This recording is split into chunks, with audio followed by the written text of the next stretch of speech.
Happy Wednesday, everybody. Thanks for joining us here for Wake Up Charlotte to Go. I'm Ben Thompson, joined by my co-anchor, as always, Sarah French. And joining us this morning, we've got Dr. Amina Ahmed. She's the medical director and pediatric infectious disease and immunology doctor over at Atrium Health, Levine Children's Hospital. Doc, thanks for coming on. We appreciate it. Thank you for having me. This morning, we are talking about Omicron, and more specifically Omicron when it comes to kids. There's so much concern out there. Some of it perhaps founded, some of it not, and hopefully the doctor can help clear some of this up for us. And if you have any questions yourself, please feel free to weigh in over the next few minutes, and we'll try to relay some of those questions to her. Doc, let me ask you this. What do you tell your friends and family who've got kids about not only COVID, but also Omicron and concerns you have about it? So what I do want to point out to everybody is that we're very lucky in pediatrics that overall children have not been impacted the way adults have throughout the pandemic. Now with Omicron spreading, like wildfire, definitely kids are at risk just like adults are in terms of actually acquiring the infection. But here's what's different in children. First of all, we don't have all children vaccinated, right? We just got approval down to age 5 for vaccination. So the kids under 5 are not vaccinated. And in fact, only 25% of our children 5 to 11 are vaccinated. So they're more likely to actually acquire the infection, even though vaccinated people can get it, unvaccinated people are much more likely to get it. The other important thing to remember is children tend to be asymptomatic. And what we've learned through the pandemic, fortunately through data, is that up to 50% of children, including young children, can be asymptomatic, but the younger they are, the more likely they are to transmit, mainly because you can't separate yourself from that young child. So children are going to be asymptomatic, and you still need to watch out for transmission in that age category. And then the last thing is that what we've also learned through the pandemic is children actually account for a substantial number of cases overall. We thought at the beginning of the pandemic, maybe 1 to 2%.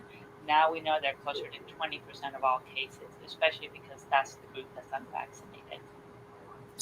I have so many questions. I don't even know where to begin. As a parent, I have a 6-year-old who's vaccinated. I have a 3-year-old who can't be vaccinated. My mom just had COVID, and I don't know who she got it from. Both of my kids haven't shown any symptoms. We took my son to get tested. He was negative. So what are you telling parents right now? Like, I took my son to get tested because my mom had it, but when do kids need to go get tested? If, like you're saying, a lot of them are asymptomatic, because of course we want to stop the spread. What are you telling parents to do when it comes to testing with their kids?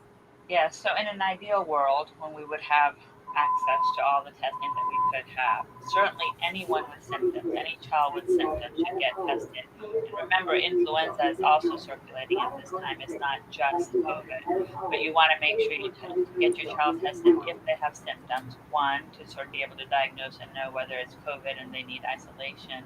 And then 2, to know if there's any other infections that may be causing it. So symptomatic children should be tested. For the children that are exposed to COVID, it becomes a little bit more complicated. It kind of depends on where they need to end up. Do they need to end up in daycare? Do they need to end up in school? Or can you keep them at home? So I would prioritize those children that need to get back to school or get back to daycare for testing if they're exposed. But just remember, there's limitations to testing too. If you use the antigen test and your child is asymptomatic and it's negative, it may not necessarily be a true negative, and then you do need to do PCR testing if you need to get that child back into a situation where there was other people. If you can keep your child at home and just follow the quarantine guidelines as long as they're asymptomatic, that's absolutely fine. But if they need to get back somewhere, you want to do the appropriate testing, and the appropriate testing, the most sensitive testing, is PCR testing if they're asymptomatic. But you're right, putting together a whole puzzle, who might have exposed who. And you mentioned those kids that are testing positive. We're seeing the case numbers increase in schools. To be expected at this point, do we need to be doing anything different? Because we now know the information. We're now armed with the information that kids are getting it, but we also know that they don't seem to be as impacted as grown-ups are. Do you think schools need to be doing anything different right now? Well, I think what we've been preaching all along is this layered approach in schools. What we have learned through some very important studies during the pandemic is this layered approach is what works best. So that means anyone who can be vaccinated should be vaccinated, staff and students. Masking is very important. I realize that every county can make their own decision about masking, but at this point, masking is still an important tool that we can use to prevent spread.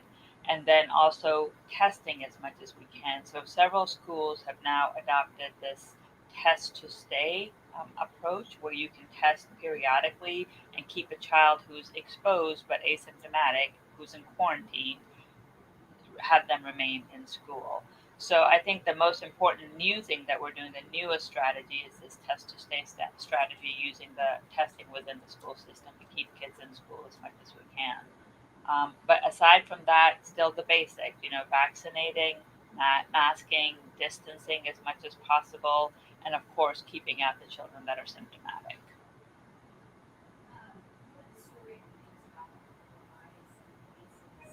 I can't hear you. Oh, Yeah. I There you go. muted my Perfect. microphone because there was background scanner noise, and I wanted to make sure everyone could hear the doctor. But we had done a story about a rise in cases of croup being associated with COVID. So, is COVID resulting in croup because of the cough, or is it vice versa, or what's going on with that? Yeah, as much as I hate that we have a new variant, and as much as I dislike the fact that it's so transmissible, we're learning some things about Omicron that we have not seen with Delta or with Alpha. So a couple of unusual things. The loss of sense of smell and taste that we saw a lot with Delta and with Alpha is not a predominant symptom of Omicron. In children, what is different is this croup-like presentation. So in adults, a lot more sore throat, a lot more cough. Even though we're hearing about mild cases, we're still, these people are getting sick. They're acting like they've got the flu with a lot of cough and extremely severe sore throats. But in children, what we're seeing, the different presentation is a croup-like presentation. And croup is really inflammation of the upper airways as opposed to the lower airways like your lungs. And typically is caused by a virus called parainfluenza. But we are seeing COVID manifest as croup. So it's just another manifestation of Omicron. Doc, we're getting some questions I want to pass along. Melissa, a frequent viewer, wants to know, when do you think boosters will be available for kids 5 to 11? She says her daughter's 11 and fully vaccinated in November. Should I booster her in May on her 12th birthday? A lot of folks thinking this same sort of thing.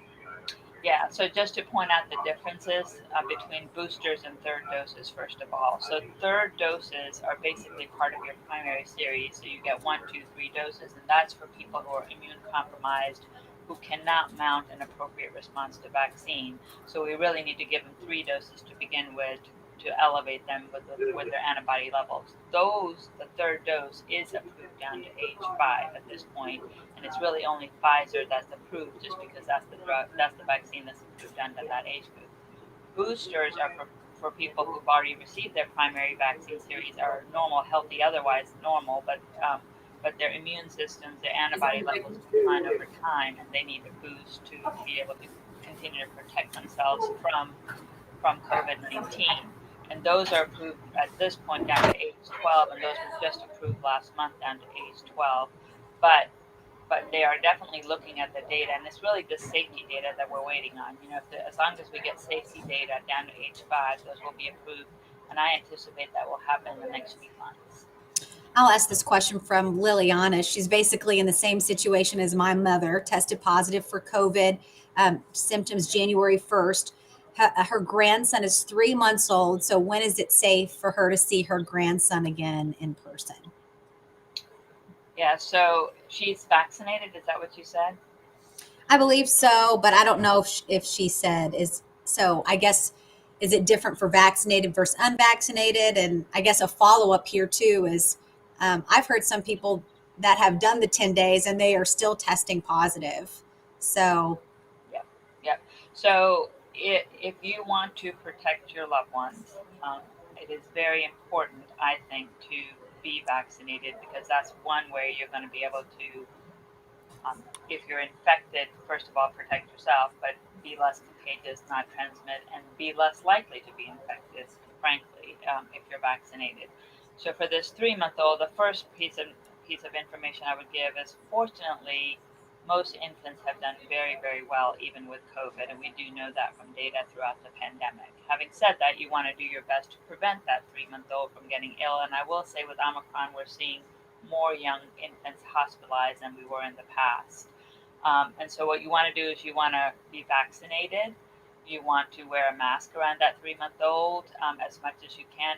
Within 6 feet, just go ahead and wear a mask unless you know for sure that you're negative and have tested negative repeatedly. And then and then just good hand washing, of course. And to go back to your question about still testing positive, so the tests that we have available for COVID-19 are either antigen tests, which basically look for a piece of the protein or a piece of the virus, or PCR tests, which is looking for DNA or genetic material from the virus. The PCR test is a highly sensitive test. We want it to be sensitive. We want to pick up infections as much as we can. But remember, it's just a piece of the genetic material. So once you're over your infection, you're going to be what we call shedding of the virus, and you're still going to have the virus in there, but it's dead virus, and you're still going to be able to pick it up by a PCR test just because it's a highly sensitive test. So testing positive is not unexpected at all, and that's why we just say don't repeat the test. Once you've tested positive by PCR, there's no reason to repeat the test unless you're in a healthcare setting and are required to do it for that reason. Final question. I just want to get it in. Carrie Mobley's asking, how long should a fully vaxxed child quarantine when someone else in the home tests positive? Yeah, so the CDC, as you know, has sort of issued new guidelines. And so at this point, what was being traditionally recommended is if someone in the household is positive, then your quarantine period is 14 days. But it's very different for children because your quarantine period is 14 days from the last exposure. And a young child can't separate from their mother or their father who's positive. So their quarantine period didn't start until that other household member was out of isolation for 10 days. So quarantine period for a young child where you can't separate from the household member that's positive is really 24 days, 10 days of isolation for that person who's infected. They're still able to transmit the virus, and then 14 days in addition. Now, with the new guidelines from the CDC, that's sort of shortened a bit. First of all, that first person is in isolation only 5 days, and then your quarantine period could be as short as 5 days, assuming that child, of course, remains asymptomatic. So it could be as short as 10 days. But what I would recommend is if your child is old enough to mask, if they're over 2 and can mask, if they were exposed to someone who had COVID-19 in the household and they're going to be out in the public, I would have them at least continue to definitely continue to mask, of course, and for that whole 10 days, but try to stay in quarantine, meaning in your house for about 5 days. All right, Doctor, listen, I know this is a scary time for a lot of folks out there. And so to have somebody like you in this specialty here locally in Charlotte, I know how much people appreciate having the opportunity to ask you questions and for you to share your expertise with all of our viewers. And we know you're busy as well. So thanks for coming on and talking to us. Thank you very much. Thank you. Take care. We appreciate it.